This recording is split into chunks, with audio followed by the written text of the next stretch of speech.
Fill her up. You're listening to the Gas Digital Network.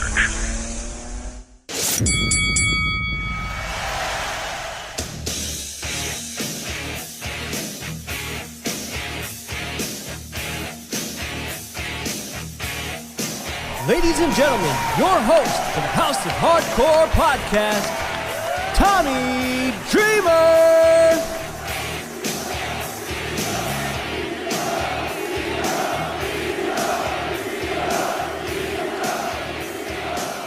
Hello, everyone, and welcome to another episode of the House of Hardcore podcast. I'm your host, Tommy Dreamer, and we got part two of the We Talk a Lot edition between ourselves of Marti Belle. Welcome back to the show. How are you, dear?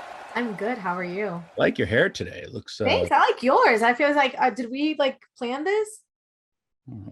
I don't know what's going on with my hair, but your hair is styled. Mine is I'm holding on to every strand. I just washed it. It's still wet. But yes, thank you. I wish I had that. I don't know what I'm doing. Don't talk about my hair. Thank God we're on. Oh no, people do view this too. I can't see you, correct. But we'll just skip this. We'll just skip the yeah. heavy set dreamer who's got a ponytail and a mullet at 51. All right. We left off your early trainings, your humble beginnings in Brooklyn, New York. Yes. With Johnny Rods. Mm-hmm. So now you're doing indies, and your first break is? I would say it was probably WSU. I think that's when Tina San Antonio and I became the Belle Saints. Basically, Tina and I trained together, and we had been wrestling each other for so long. And you know how that goes when we're the only girls. So we're wrestling each other month after month after month. And then finally someone's like, hey, WSU is looking for tag teams. Would you guys be interested? And we're like, oh, of course. We're a tag team. We have moves. We're cool. Flex, I'm pretty sure, is the one who named us. He named us the Belle Saints. And then we started working for WSU. And I think it's so funny because I have the poster on the wall. And the first show that I was ever on was a 3rd anniversary show. And let me see who's on it. Angelina was on it. Molly Holly was getting inducted into the WSU Hall of Fame. So Mock Kong was on, it was a really big show.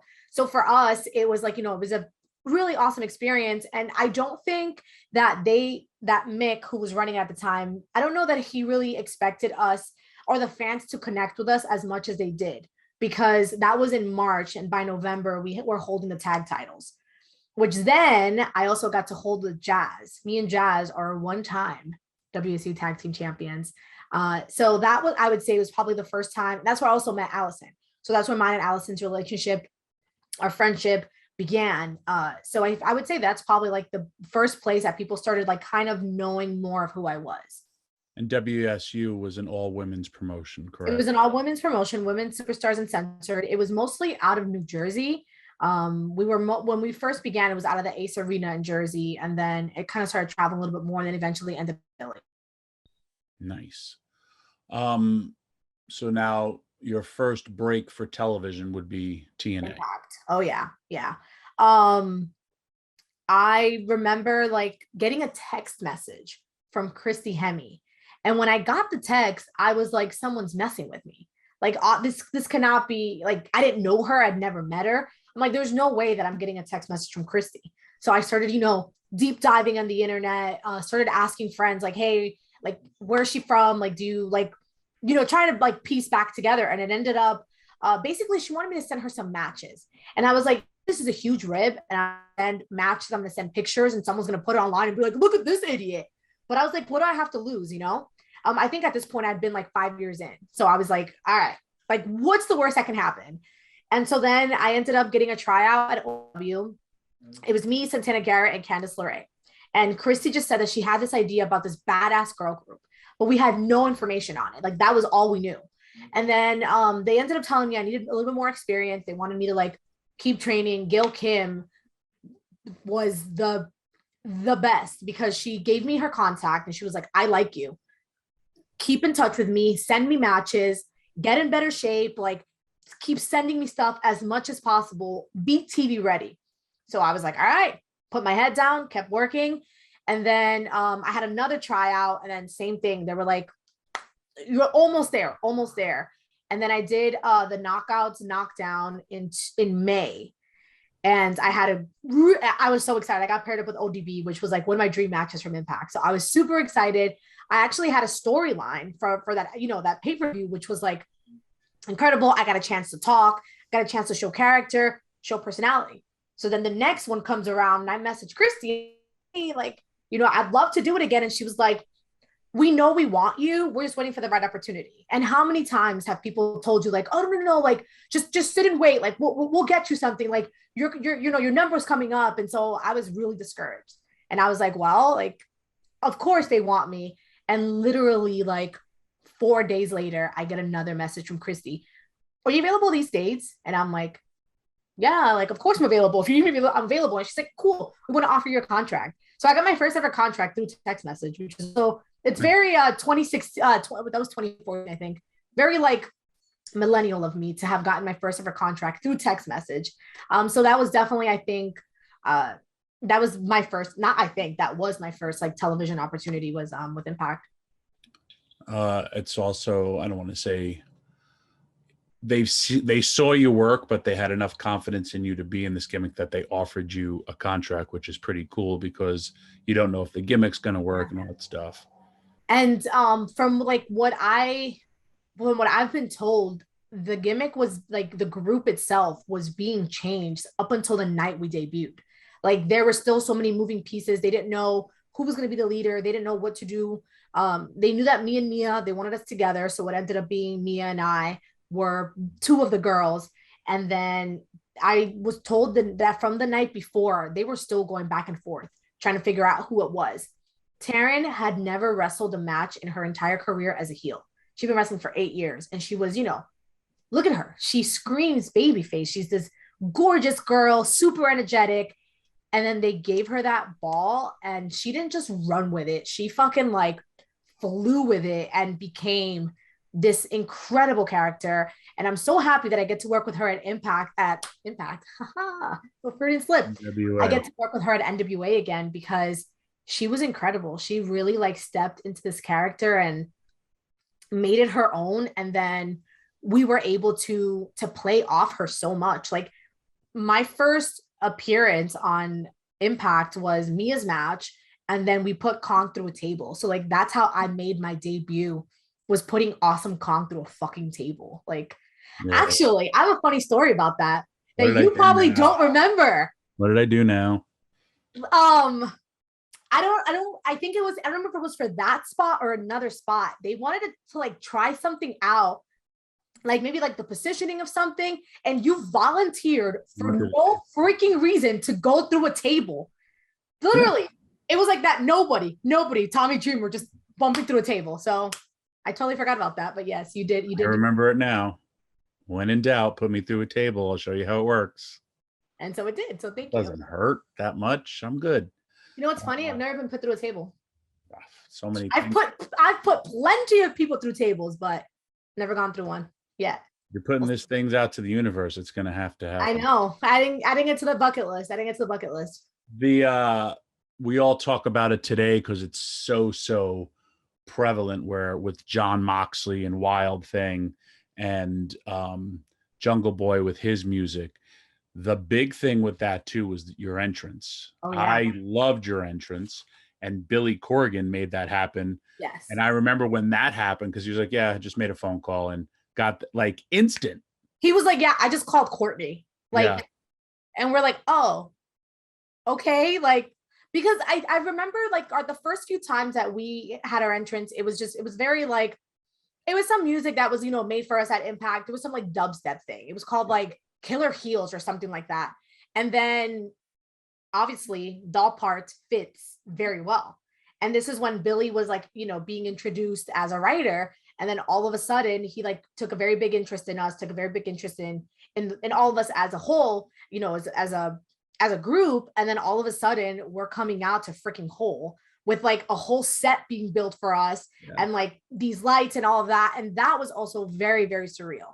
And that's also where my relationship with Billy began, which, this is why they say you don't burn bridges because everything came full circles. We're talking 5 years later, I'm working for him again. So it's always, that's one thing that I've always tried very much so, is even when I leave one place, like trying to stay, keep a good relationship with people, because you're going to work with them again at some point. Everything comes full circle in this business. You're always going to be working, with people in different places, and why ruin a relationship, I also remember kind of something that didn't happen a lot in TNA was like almost like choreographing your entrances, which it's a big thing. It's a big thing. It's massive in WWE. And it makes you look like a bigger star when you have you're walking to the beat, you're hitting your mark at a certain time. So I enjoyed that, because also I got to hear the song all the time. A lot of us would reenact your stuff as we would do it. I think I probably also did it. I would love to see it. So I forgot who it was. Somebody once told me that our entrance was a curtain sellout, like just to watch us. The funny thing about that is, Taryn, when it was Taryn, Mia, and I, Taryn, usually we kind of played off her, but she was more like in the middle, a little bit more stoic. It was me and Mia that did a little bit more of the dancing, and Mia's a horrible dancer. Horrible. So one time it was her, myself, and Rebel, when that incarnation of the Dollhouse was going on. And Rebel, Rebel's a dancer. Rebel's a professional dancer, a former Dallas Cowboys cheerleader. She choreographed this whole thing, and I'm like, all right, cool, yep. Poor Mia. We literally did the entrance one time, and we're talking about like 8 counts. We're not even talking about like a whole song. Mia just could not. So she told you the other day, she was like, she was always offbeat, or it was a struggle. I think she probably stressed out more about her entrances than she did about the matches. So it's the best. And you told me out of every incarnation of the Dollhouse, you've been in every incarnation. Because it was Mia and I, and then Mia, myself, and Taryn. And then when Taryn had to step away from wrestling because of her head injury, it became Rebel, Mia, and I. And then Kong got added to the mix, and I was still there. And then when Mia broke off and had her singles run as the Knockouts champion, it was Rebel and I.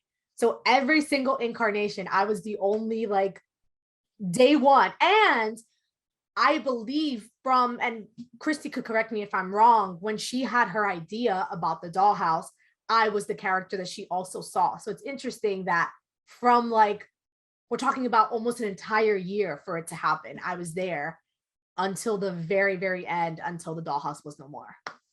It looked always so great. And that again goes to the choreography and everything. It's just different women, all with the same goal. This is also before the whole women's revolution in WWE, and it was empowering, which it's supposed to be.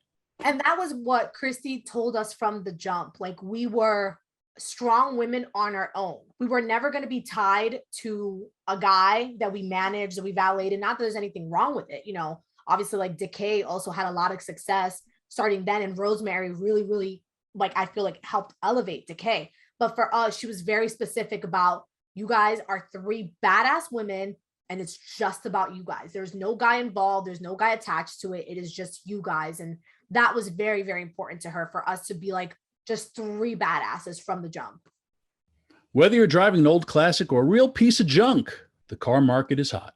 And that's why I want to tell you about RockAuto.com, the one-stop shop for all auto parts you need to keep your car on the road and in pristine condition. RockAuto.com has been in business for over 20 years. They have every part you need in stock at amazing prices. No reason to run around to different stores, websites, or auto shops. Rock Auto has what you need in stock. And guess what? RockAuto.com prices are always reliably low. That means they do not change prices based on what's going on in the market. This isn't like an airplane ticket, a hotel, or beef at your grocery store. You won't need to constantly check to see if what you need is available and if now is the best time to buy. Rock Auto keeps it simple and has everything in stock at reliably low prices. So go to rockauto.com. They make it easy to maintain your car and save money. It feels good knowing your car is in top condition. Once more, rockauto.com for great prices on auto parts, and tell them that we sent you right here on the House of Hardcore podcast. There's a box when you check out to put in the name of my show. The prices are too good for promo codes. Let's get back to the show. Do you have a favorite moment in TNA? Yeah, Besides hanging out with me once a month? Besides hanging out with you once a month, I have two. The first ever female lethal lockdown match I was involved in. We were in the UK. I believe we were at Wembley, which is like already like such a big show. And so Mia, Rebel, and I ended up being the last three standing. So there's literally a picture of us in the cage, the three of us standing with our arms in the air. Super awesome. We get to the back, and it's, this is a big deal. This is the first time in the history of Impact Wrestling that this match has ever been done, with the women being in it. And we get to the back, and Dixie's back there, John's back there. There's a bunch of people waiting for us at the curtain. And we come through, and just the reception from, obviously the crowd was incredible. Like, how insane the UK is when it comes to Impact Wrestling. But coming to the back and getting that reception from the locker room, it means a lot. It means a lot, especially to know that them people were watching and rooting for us to like do well. So that was definitely such a big moment for us. And I know that we teared up because we're like, holy shit, like we just made history. We just won the first ever, and we get to do it in the UK. And then the other one is actually the last match I've ever had, that I ever had at Impact. And it was Allison Kay, Mia Yim, and myself. And Pat Kenny, aka Simon Diamond, was our agent. And I had the very bright idea of all of us hitting the Simon Diamond pose at some point in the match. And we were told that he was watching our match and literally took his headset off, threw it, and walked away from the table because he was like, what are they doing? Because like literally we did it. We even got, I think Stifler was our ref. We even got him to hit it. So all four of us are standing there hitting the freaking Simon Diamond pose. And that match in general was just, I was out there with my best friends, like having a great time. And, little did I know that'd be my last match ever at Impact, but man, like what a way to go out. Cause that was, it was awesome. And if it might be on YouTube, if it is, I urge people to go take a look at it. Cause we had a lot of fun, and it was awesome. Maybe Simon Diamond's the one who got you fired for hitting your pose. Welcome to the business, kid. I actually asked for my release. Thank you very much. But I never got brought back. So maybe I'm going to have a conversation with him. I'm going to tell him you said that. I'm going to see him in a few weeks. So I'm going to ask him. No worries. So now you're back out there on the indies. You have some more name value. You're doing your thing. NWA kind of comes up and hits for you. Yeah. So obviously there were a few years in between me ending back up at NWA. One thing that I did in between that was I moved to Kansas City, and I started working for a company called NWL, and I was a backstage correspondent. And then from backstage correspondent, I kind of became a little bit of everything. I was ring announcing. I was hosting the TV show. I was wrestling on some of the shows. Like it became this place where I really, really, really got to work really hard and really started to develop like different parts of my craft, and started learning that I like different things. It's not just about wrestling, because I have to think about what's next after I'm done in the ring. Do I want to produce? Which I really like. Working at NWL told me like, holy shit, I would love to produce wrestling at some point. I would love to do backstage. I got to do backstage correspondent work for MMA, which I never thought that was an idea. That's something that came into my mind. And there are so many things that I'm like, okay, there are other things I can do when my in-ring career is over. And that's where I met Chris Goff, your friend, Big Country. And so he really helped me develop all those skills a lot, because I had no idea I could do any of those things. And he's like, no, you can, here we go. And I was kind of thrown into the fire, like, hey, we have a TV show to produce, so get to it. And then I also was able to do the first ever Mae Young Classic representing the Dominican Republic, which was also incredible opportunity for me. And then went back to NWL, company closes out of nowhere. I end up going just backtrack for 1 second. Sorry. You're making a full-time living working for this company. That's what a lot of people don't know, that they had wrestlers under contract, and the guy we're talking about, Chris, he's a former WWE writer. He got a great opportunity running television in the Kansas City area. I had come down and worked for him a bunch of times. Super duper great guy. But like, that's the best part. Like, you're also earning a living in professional wrestling, doing something. And yes, you're learning other things, but you're working in the office. You're doing a lot for the company. And that was also, I think, why it hurt so much when it closed, because it closed out of nowhere. Basically, there were a lot of decisions that were made very early on in the beginning of the company by the higher ups that didn't benefit the company in the end. It was somebody who was new to pro wrestling. Obviously, Chris was, trying to help as much as possible. Chris has a lot of experience. Chris literally started working for WWE at 19. So he had like 20 plus years of experience in wrestling. This guy didn't. The owner didn't. So we tried to advise him as much as possible, but then it just became, it became too much for him. And so he ended up closing the company. But we're talking about, for the first time in my life, I was earning a living just doing wrestling with health insurance, dental insurance, vision insurance, a place to train, like just things that I never thought were possible with wrestling. And then literally from one day to the next, to circle back to our last episode, I was actually on my way home from the premiere of Veneno, the movie that I talked to you about, the Jack Veneno movie. Right. I was on my way home from the premiere of that movie, and I literally got a text message from one of the guys, because I wasn't in the office when it was shut down. And I'm like, oh, okay. So like, what now? So this was April. In May, I get a text message from Telemundo, from one of the casting directors at Telemundo, like, hey, we want you to audition for this TV show. So I ended up taking a few months to go film a reality competition, very similar to like Survivor in the Dominican Republic, which was completely life-changing. But it also showed me like how much I loved wrestling, because it was the first time in my adult life that I was completely removed from wrestling. I didn't have a phone. I didn't have internet. I didn't have access to the outside world. So there was nothing wrestling related coming in. The only thing that I was able to sneak like information about, one of our producers was a big wrestling fan. So when the second classic happened, like before I went, I knew that Allison was like maybe going to do it if she got medically cleared for it. And so he's like, obviously he can't tell me what's going on in the outside world. That's like a breach of his contract. But he did whisper to me like, your friend was in the classic. She didn't win, but she was in it. And I was like, okay, that's all I need to know. Okay. Like, I'm good. So I got to like, even completely removed from wrestling, I still got a little bit of wrestling in. And then I came back home. I got more involved with acting. I kind of like dove head first into my acting career again, while still, trying to keep up with wrestling as much as possible. And then flash forward to maybe like 2 years ago, I guess, I don't even know, 2019, Allison Kay requested me as we were doing, NWA was doing something with Ring of Honor, where they were like filming matches at a Ring of Honor event in Chicago. And they asked Allison, like, who would you like to face? And she was like, oh, Marti.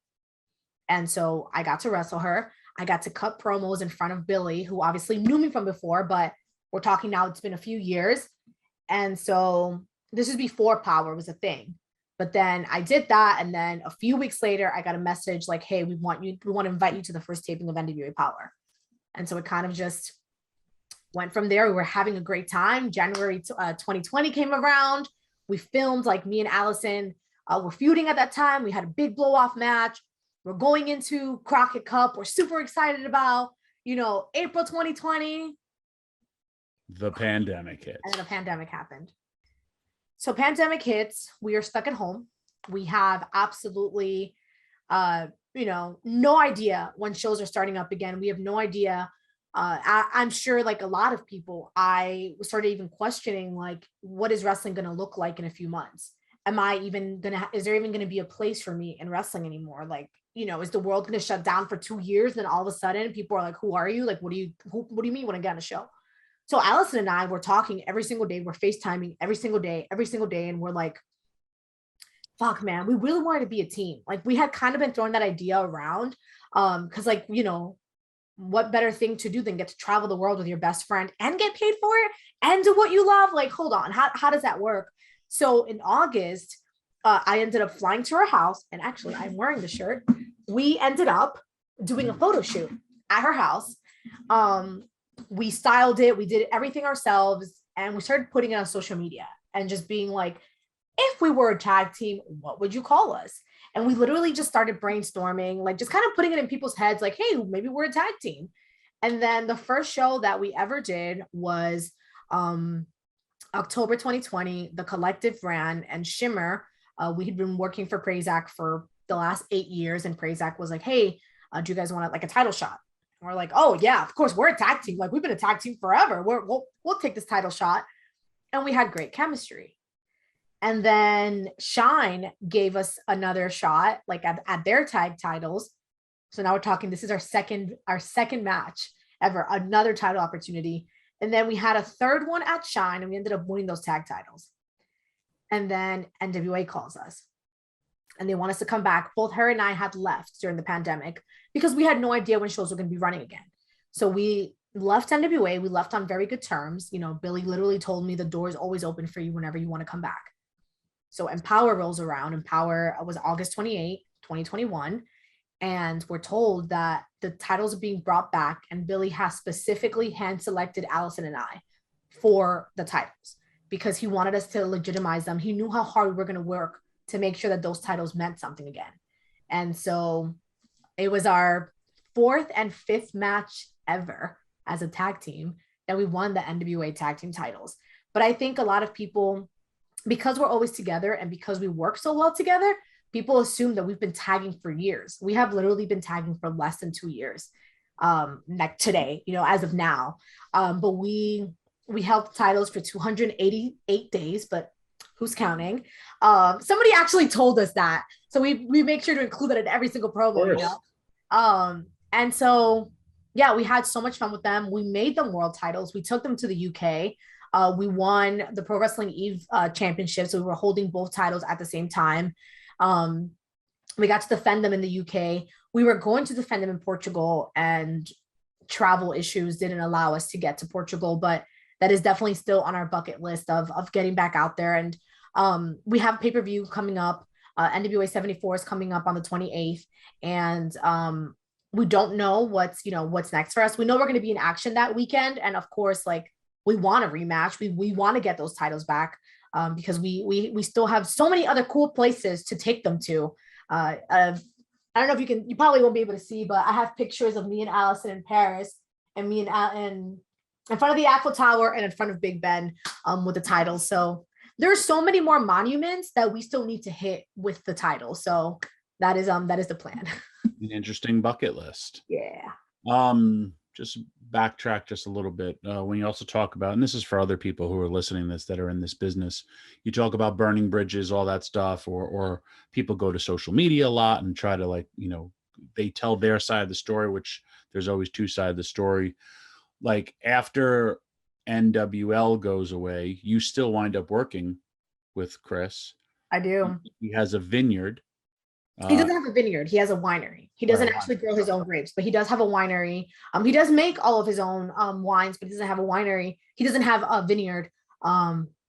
Super quick fun fact. It takes many years. It takes at least like 5 to 6 years to grow enough grapes to be able to produce wine. And he's only been open for 2 years now. So still very new. It's called the Peculiar Winery in Peculiar, Missouri. It's very close to like Kansas City. It's like 20 minutes from Kansas City. And during the pandemic, you know, he and I had kept a good relationship. Like, he was a really good friend. And, you know, when we lost our jobs, we all lost our jobs. Like, he was not excluded from that. He also lost his job. So that's what made him decide, like, all right, screw it, I'm going to start this winery now. Like, he'd been learning how to make wine for the last few years, but I think he just needed that little push to make him go, fine, let's do this. So he went all in. Him and his family, his wife and his mom and dad opened this winery together. And during the pandemic, I was scared because I'm like, you know, I pay my bills with wrestling. If I'm not wrestling, how am I going to pay my bills? And so I kind of hit him up and I was like, hey, friend, like, remember when you were going to offer me a job? Ha ha. And he was kind of like, yeah, I mean, if you want to, like, sure. And I know, like, a lot of people say, like, you know, you don't mix like your friends and business, but I'm a very, very hard worker. And I think especially because it's a friend of mine, I'm going to work extra hard because I want my friend's place of business to be successful. And so I worked there up until I moved back, until I moved away from Kansas City. Now I'm in the Cincy area, and he was always really good and really understanding with my wrestling schedule. I didn't need to work, but I enjoyed working at the winery so much that, you know, if I was home, I was probably at the winery, and I had, you know, I have him to thank for, you know, not letting me go homeless. Cause honestly, I don't know what I would have done if I hadn't had the winery to get me through the pandemic. Yeah. And that's what I was saying. Like for wrestlers, like that's how majority people make their living. Even I was scared, and I was like, I'm starting to have to tap a little bit into my savings, which I'm not supposed to be doing yet. And just for like extra things, because hey, during the pandemic, guess what goes? Your washer dryer. Of course. And like, oh, great. And you can't get one delivered because we're in a pandemic and I live in New York and they're not going to come to your house. I had to buy a new car during the pandemic. So like just things like that where I'm like, cool. Where I think I ended up buying my car like in June or July of 2020 because I needed a new car. And you know, when your car is your most important mode of transportation, you cannot afford for it to completely go out. And so of course it's when you're like, I'm just gonna scroll away this money. Nah, you're not. Life's gonna throw a bunch of things at you that you're gonna have to start dipping into your savings. And then I'm like, you know, God forbid, what if I get sick and I can't do it? It was a lot. So I definitely have a lot to thank Chris for, him and his family. They're incredible. Yes. I did laundry at a laundromat for 3 months because I couldn't get a washing machine. And I would wash my clothes. My dryer still worked. And then take my wet clothes in a car and take them home. And it was disgusting. And they were so heavy. But, and I was like, I was a junkie for quarters because it would only take quarters. And like, here I am at the local, and things are still not open. It was because I lived in the town where it was the first case of COVID in New York, and it was completely shut down. And, but yeah, man, those things happen, and it sucks and it's scary.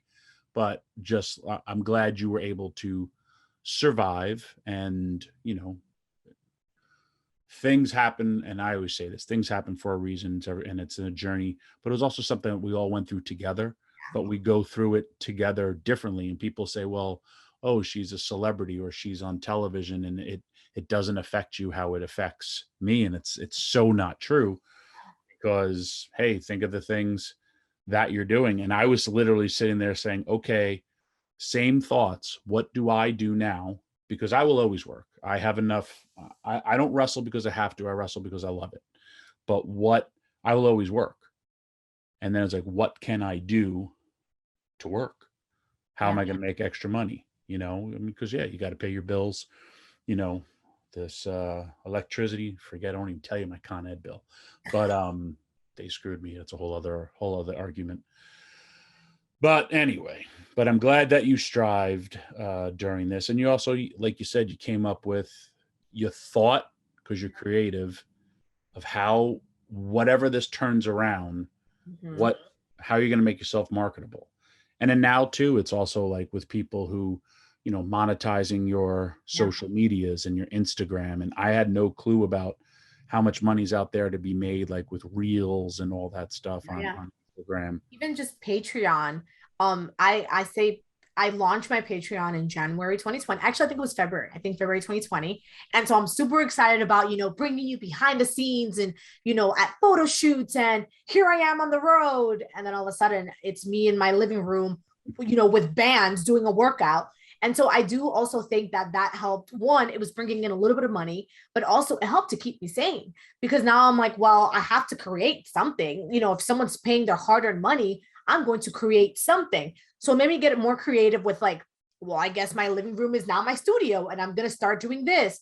I'm going to start doing Zooms with like my patrons, and let's have a dance party. Let's do this. Like, it really made us step out of our comfort zones and made us more creative than we were already, because we didn't have a choice. And then one thing too, for Allison and I, we said, like, when things go back to normal or whatever our new reality is, we want to make sure that we are enjoying every single booking, that we are having fun, that we are out there doing what we want to do, because once again, life has a great way of slapping you in the face and showing you like what you think you have or what you think like is your safety net is not going to be there.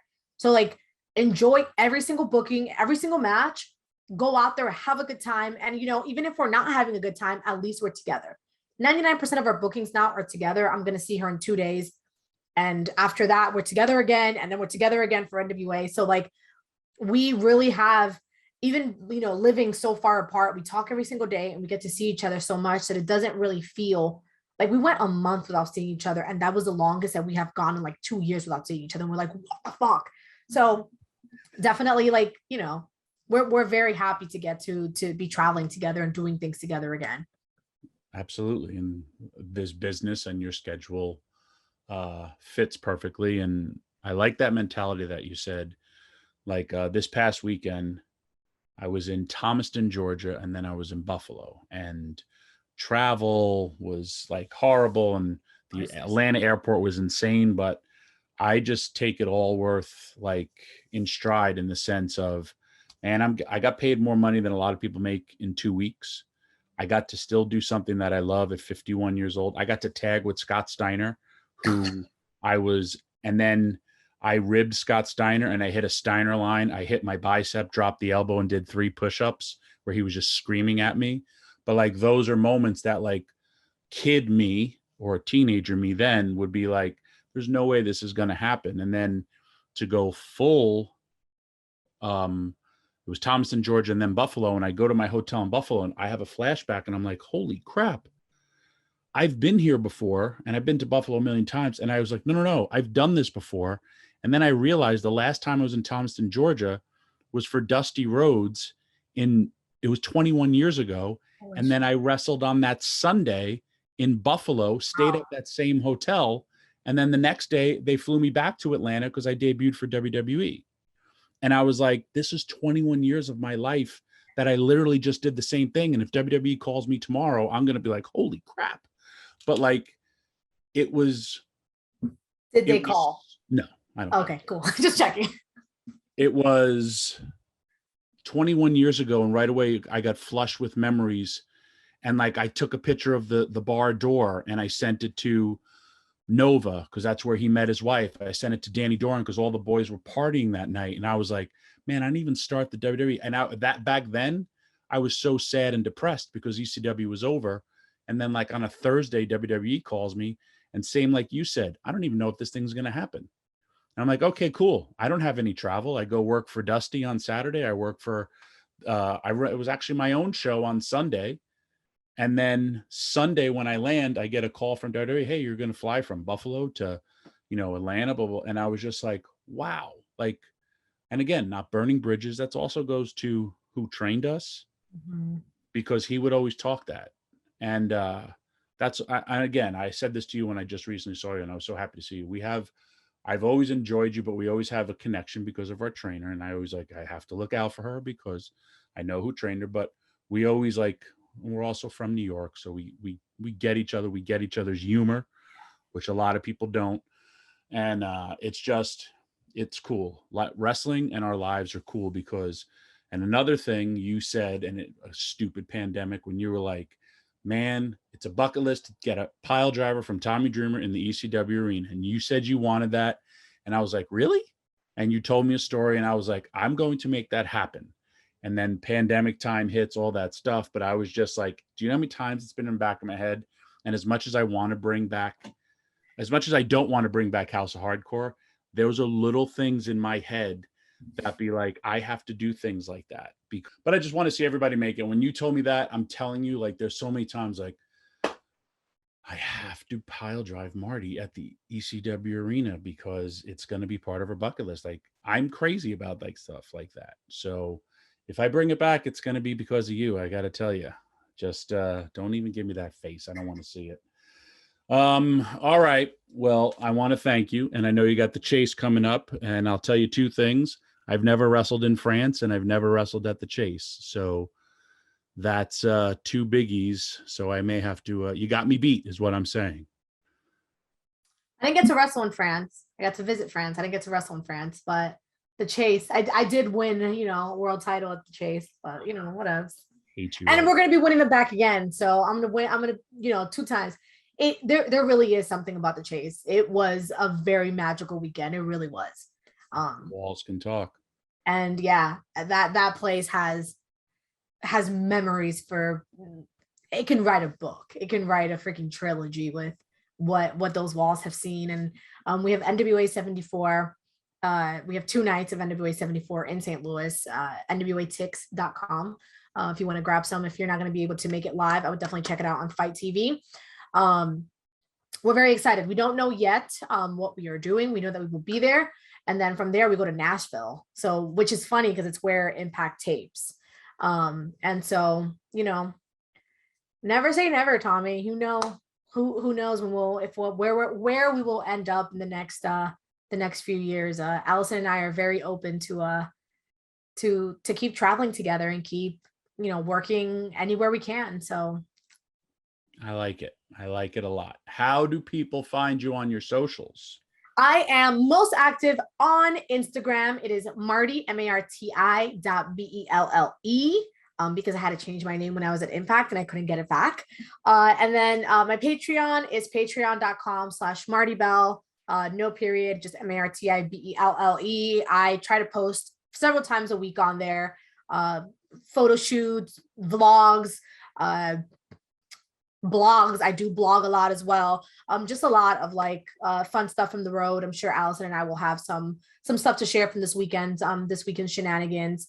And I'm on Twitter, Marti Belle also, which I don't use that much, but Instagram is definitely the place to find me. Come see me stand on something. Follow her on the gram. And I want to thank you. As always, I love seeing you. And I expect greater things from you. Thank you. And thank you for doing this part 2. I really, really enjoyed it. And hopefully next time I get to talk to you wearing some, is it 10 pounds of gold or is it 20 pounds? How much those titles were? They're heavy. They are heavy. They are very, very heavy titles. They're definitely at least 5 pounds each for sure. But hopefully, we didn't give them a nickname. We couldn't come up with anything witty enough. So if you guys can come up with something fun, please let me know. We will definitely name them that next time we hold them. Sweet. Well, thank you again for being on this week's episode of House of Hardcore Podcast.